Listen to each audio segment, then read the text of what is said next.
Good morning students. Starting with the next concept. पुढचा concept बेटा आपला कंपॅरिझन आहे. कोणामधलं single phase AC supply system आणि अजून एक कुठे बेटा three phase AC supply system. Single phase AC supply system आणि three phase AC supply system. तुम्ही कालच तुम्हाला याच्यातले 2 ते 3 पॉईंट 4 पॉईंट झाले होते जवळ. ठीक आहे. याच्यामध्ये व्होल्टेज कसं असतं बेटा? कमी.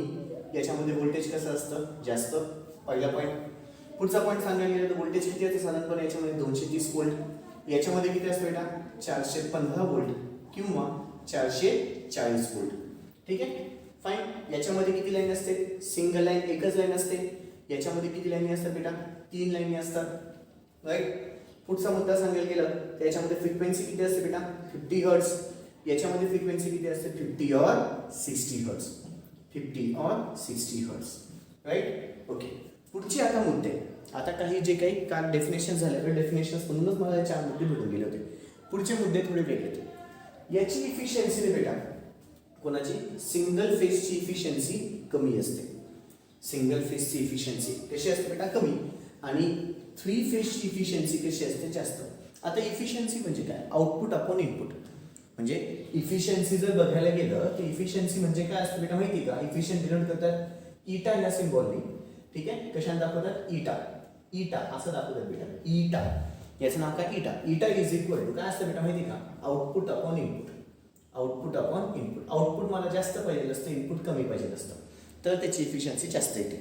आउटपुट कसं पाहिजे? जास्त. इनपुट कसं पाहिजे? कमी. इथे बघा आउटपुट जास्त आहे ना म्हणून याची इफिशियन्सी जास्त. इनपुट त्यावेळेस कमी असतो. ठीक आहे. आउटपुट जास्त, इनपुट कमी. मग कोणामध्ये असेल तर थ्री फेज मध्ये इफिशियन्सी कशी आहे? जास्त आहे. थ्री फेज मध्ये इफिशियन्सी कशी बेटा? जास्त. पुढचा पॉईंट सांगायला गेला बेटा हा जो आहे तो लो पॉवर ऍप्लिकेशनसाठी वापरतो. कोणासाठी यूज होतात बेटा? Low power applications. कुठले? Single phase. थ्री फेज जो आहे तो हाय पॉवर ऍप्लिकेशनसाठी यूज होतो. कोणासाठी यूज होतो बेटा? High power applications. Single phase low power ऍप्लिकेशनसाठी आणि थ्री फेज कोणासाठी बेटा? High power applications. Low power applications म्हणजे कुठले? हा बेसिकली डोमेस्टिक पर्पजेस मध्ये यूज केला जातो. कोणामध्ये बेटा? Domestic purposes. डोमेस्टिक पर्पजेस म्हणजे बेटा आपले घरेलू. ठीक आहे. डोमेस्टिक म्हणजे आपले घर वगैरे जे आहे ते कसे आहेत बेटा? डोमेस्टिक मध्ये. ठीक आहे. थ्री फेज जो आहे तो आपण जास्तीत जास्त इंडस्ट्रियल पर्पजेस मध्ये वापरतो. कुठे यूज करतो बेटा? इंडस्ट्रियल पर्पजेस मध्ये यूज होतो. कुठला? Three phase. कुठला बेटा? Three phase.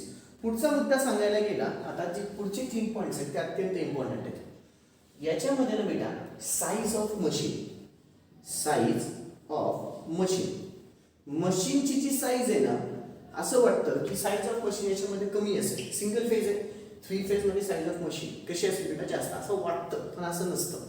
ठीक आहे. म्हणजे काय? थ्री फेज साठी जो मशीन वापरतो आपण त्याची साईज कमी असते. जे बोललो महत्वाचं बोललो गेलो. थ्री फेज मध्ये size of machine.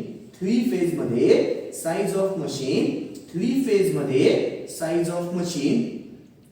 Three phase मध्ये साईज ऑफ मशीन कमी असते. याच्यामध्ये जास्त असते. Size of machine single phase मध्ये जास्त असते. थ्री फेज मध्ये साईज ऑफ मशीन कमी असते. ठीक आहे. साईज ऑफ मशीन म्हणजे मशीन असं असेल तर मशीनची साईज जर याच्यामध्ये कमी आहे त्याला एरिया पण कसा लागेल बेटा? कमीच. जर मशीनची साईज छोटी आहे तर एरिया पण कसा लागेल? कमीच. म्हणून पुढचा मुद्दा काय सांगता येईल? याच्यामध्ये जो आहे तो क्रॉस सेक्शनल एरिया जो आहे ना बेटा कशातला? थ्री फेज साठी पण कसा लागतो? कमी. याच्यासाठी क्रॉस सेक्शनल एरिया जो असतो तो जास्त लागतो. याच्यासाठी क्रॉस सेक्शनल एरिया जो असतो तो जास्त लागतो. पुढचं आणि एक शेवटचा मुद्दा. सिंगल फेज बघायला गेला बेटा सपोज तुला आपण घरी आहे आणि घरी असताना तुला काही सपोज शॉक बसला. ठीक आहे. तर तू जिवंत राहशील बेटा. पण ते जर इंडस्ट्रीमध्ये गेला आणि तिथे कुठे तुला शॉक बसला तू मरून जाशील. तू काय बोल बेटा? मरून जाशील. XYZ person. तू म्हणजे XYZ पर्सन. XYZ सपोज पर्सननी सपोज घरी असेल आणि त्याने घरी कुठे त्याला शॉक बसला तर तो जिवंत राहू शकतो बेटा. पण तोच इंडस्ट्रीमध्ये गेलेला असेल तिथे त्याला कुठे शॉक बसला तर तो काय बेटा? एक्सपायर होऊन जाईल. म्हणजे काय झालं? थ्री फेज हा जास्त रिस्की आहे. ठीक आहे. सिंगल फेज कमी रिस्की आहे. सिंगल फेज जो आहे तो रिस्की कसा आहे बेटा? कमी आहे. सिंगल फेज जो आहे तो रिस्की कसा आहे? कमी आहे. पण थ्री फेज जो आहे तो रिस्की कसा आहे? जास्त आहे.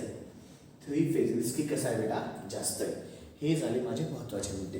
कोणामध्ये कंपॅरिझन बेटा? सिंगल फेज आणि थ्री फेज. कोणामध्ये कंपॅरिझन? सिंगल फेज आणि थ्री फेज. पुन्हा एकदा व्होल्टेज कमी व्होल्टेज जास्त, साधारणपणे 230 वोल्ट, इकडे 415 किंवा 440 वोल्ट. सिंगल लाईन 3 लाईन 50 हर्ट्जची फ्रिक्वेन्सी, 50 किंवा 60 हर्ट्जची फ्रिक्वेन्सी. इफिशियन्सी कमी इफिशियन्सी जास्त. Low power applications high power applications. Low power application म्हणजे डोमेस्टिक पर्पजेससाठी, हाय इंडस्ट्रियल पर्पजेससाठी. साईज ऑफ द मशीन याच्यामध्ये जास्त असते. कशात बेटा?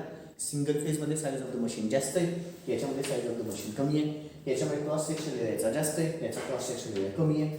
हा रिस्की आहे, लेस रिस्की आहे, आणि हा मोर रिस्की आहे. हा काय बेटा? मोर रिस्की आहे. पुढचा अजून एक कन्सेप्ट घेऊन घेतो. पुढचा अजून एक कन्सेप्ट कुठल्या बेटा माहिती आहे का तुम्हाला? आता ॲडव्हान्टेजेस आहे. पुढचा कन्सेप्ट आहे बेटा तुमचा ॲडव्हान्टेजेस. ॲडव्हान्टेजेस कोणाचे? तर advantages of 3 phase. Advantages of 3 phase over single phase. Advantages of 3 phase over काय बेटा? Single phase. म्हणजे काय? 3 फेजचे ॲडव्हान्टेजेस काय काय as compared to the single phase. मग पहिला ॲडव्हान्टेज काय सांगता येईल बेटा? 3 फेजचा पहिला ॲडव्हान्टेज, याच्यामध्ये व्होल्टेज खूप जास्त असतं. हा झाला पहिला ॲडव्हान्टेज. आता जे ॲडव्हान्टेज लिहितोय ते इथे पहा. हा झाला पहिला ॲडव्हान्टेज. काय? सिंगल 3 फेजमध्ये व्होल्टेज खूप जास्त आहे, साधारणपणे 415 ते 440 volt as compared to the single phase. Single फेजमध्ये व्होल्टेज किती असतं? 230 असतं. पुढचा ॲडव्हान्टेज काय सांगते बेटा? दिसतं बेटा सगळ्यात महत्त्वाचं पॉईंट, इफिशियन्सी याच्यामध्ये जास्त असते. हा सेकंड ॲडव्हान्टेज झाला. दिसतोय? इफिशियन्सी 3 फेजमध्ये जास्त असते as compared to the single phase. Yes.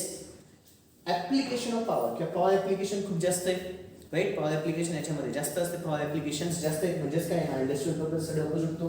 हा माझा थर्ड ॲडव्हान्टेज होऊ शकतो या दोघांना मिळून. पुढचा पॉईंट काय सांगते बेटा? साईज ऑफ द मशीन आणि क्रॉस सेक्शन एरिया याची काय बेटा? साईज ऑफ द मशीन आणि क्रॉस सेक्शन एरिया कसा याचा? कमी आहे, right? As compared to the single phase. Cross section area size of the machine कमी लागते, बेटा एरिया कमी लागतोय, साईज ऑफ द मशीन पण कमी लागते. म्हणजे हा त्याचा काय झाला? ॲडव्हान्टेज पॉईंट झाला. हा त्याचा काय पॉईंट झाला बेटा? ॲडव्हान्टेजेस पॉईंट झाला. म्हणजे 4 ॲडव्हान्टेज आले. ठीक आहे. ॲडव्हान्टेज लिहिताना प्रत्येकाच्या शेवटी as compared to the single phase, as compared to the single phase, as compared to the single phase असं सगळ्यात शेवटी लिहायचं म्हणजे लिहायचंच. का? क्वेश्चन काय बेटा? Advantages of single phase advantages of 3 phase over single phase. Over single phase म्हणजे काय? सिंगल फेजच्या हिशोबाने 3 फेजचे ॲडव्हान्टेज काय काय तू सांग. लक्षात आलं? 3 फेजचे ॲडव्हान्टेजेस कसे कसे जास्त आहे ॲज कम्पेअर्ड टू द काय बेटा? सिंगल फेजच्या हिशोबाने सांगायचे. हे 4 महत्त्वाचे ॲडव्हान्टेज झाले. कळालं बेटा? इथे मी तुमचे 2 क्वेश्चन्स कव्हर केले. कुठले कुठले? पहिला क्वेश्चन कुठला? तर compare between single phase and 3 phase. आणि पुढचा एक महत्त्वाचा question advantages of 3 phase over a single phase. दोघांची उत्तरं लिहून घ्यायची. पहिला क्वेश्चन घ्या बेटा. Compare between single phase and 3 phase AC supply system. Compare between single phase and 3 phase AC supply system.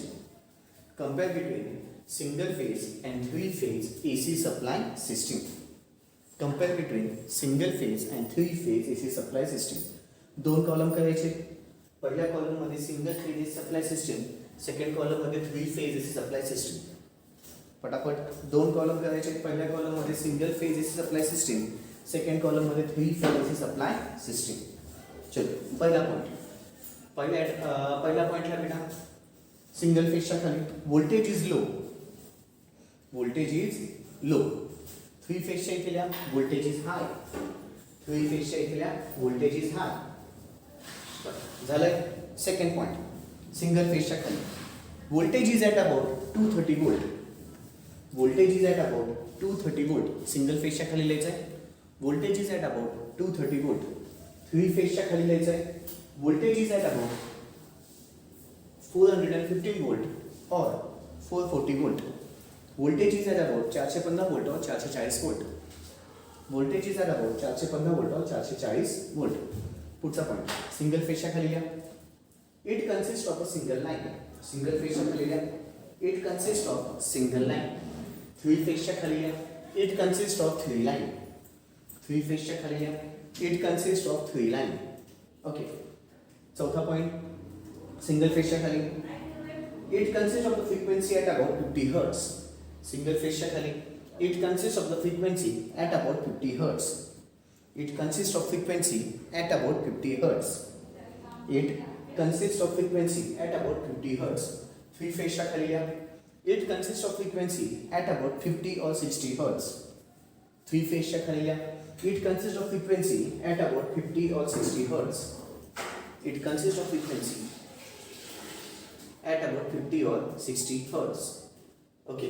चौथा पॉईंट काय बेटा, पहिले सिंगल फेजच्या खाली इट कन्सिस्ट ऑफ 50 हर्ट्ज, इकडच्या साईडला 3 फेजच्या खाली it consist of frequency at about 50 or 60 hertz. पुढचा मुद्दा पाचवा, सिंगल फेजच्या खाली इफिशियन्सी इज लो. सिंगल फेजच्या खाली इफिशियन्सी इज लो. 3 फेजच्या खाली घ्या इफिशियन्सी इज हाय. 3 फेजच्या खाली घ्या इफिशियन्सी इज हाय. पुढे सिंगल फेजच्या खाली घ्या it is used for low power applications.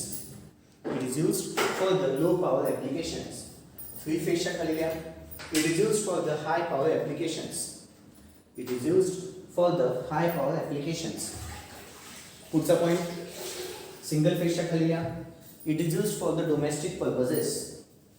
It is used for the domestic purposes. 3 फेजच्या खाली घ्या it is used for the industrial purposes. 3 फेजच्या खाली घ्या it is used for the industrial purposes. Okay. पुढचा पॉईंट, सिंगल फेजच्या खाली size of the machine here is large. Single फेजच्या खाली size of the machine here is large. Size of the machine here is large. 3 फेजच्या खाली घ्या size of the machine here is small. Size of the machine here is small.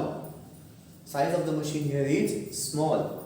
पुढे या single फेजच्या खाली cross sectional area is hi. Single फेजच्या खाली cross sectional area is hi. 3 फेजच्या खाली लिहायचं आहे cross sectional area is small. 3 फेजच्या खाली लिहायचं आहे cross sectional area is small. पुन्हा सिंगल फेजच्या खाली लिहायचं आहे it is less risky. It is less risky. It is less risky. 3 फेजच्या खाली लिहायचं आहे it is more risky. It is more risky. Okay बेटा. आता पुढचा कन्सेप्ट, कुठला एक बेटा हेडिंग टाका, advantages of 3 phase over a single phase. Advantages of 3 phase over a single phase. पहिला ॲडव्हान्टेज घ्यायचा आहे बेटा, 3 phase AC supply system consists of high voltage. 3 phase AC supply system consists of high voltage at about 415 volt और 440 volt. At about 415 volt और 440 volt. At about 415 volt और 440 volt. As compared to the single phase AC supply system. As compared to the single phase AC supply system. As compared to the single phase AC supply system. Second advantage क्या? The transmission efficiency of a 3-phase AC supply system. The transmission efficiency of a 3-phase AC supply system. The transmission efficiency of a 3-phase AC supply system is high. Is high as compared to the single-phase AC supply system. As compared to the single-phase AC supply system. Putsa point. 3-phase AC supply system is used for the high power applications. 3-phase AC supply system is used for the high power applications and also for the industrial purposes. As compared to the single-phase AC supply system.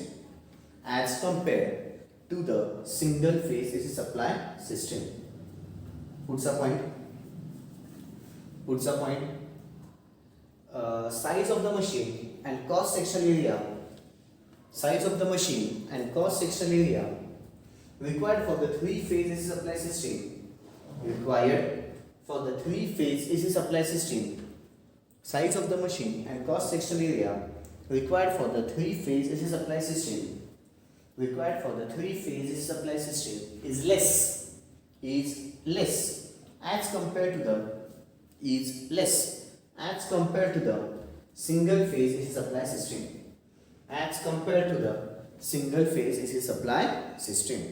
Okay बेटा, अत्यंत महत्त्वाचे 2 question झालेत. उद्यापासून माझे 2 मार्काचे questions चालू होतील बेटा. ठीक आहे. आणि एक मोठी डायग्राम काढणार. तर डायग्राम काढताना ठीक आहे मला उद्या सगळ्यांकडे स्केल पेन्सिल रबर सगळं व्यवस्थित हवं आहे. ठीक आहे. ते घेऊन बसा आणि जशी मी डायग्राम काढत जाईल तशी डायग्राम काढायची. वेवफॉर्म भेट ॲक्च्युली ते खूप आयएमपी वेवफॉर्म आहे. 4 मार्कासाठी खूप बेस्ट पडते. ती उद्या घेणार आहे. ठीक आहे. ओके बचालो. That's all. बाकीचं होतं. थँक्यू. Good day.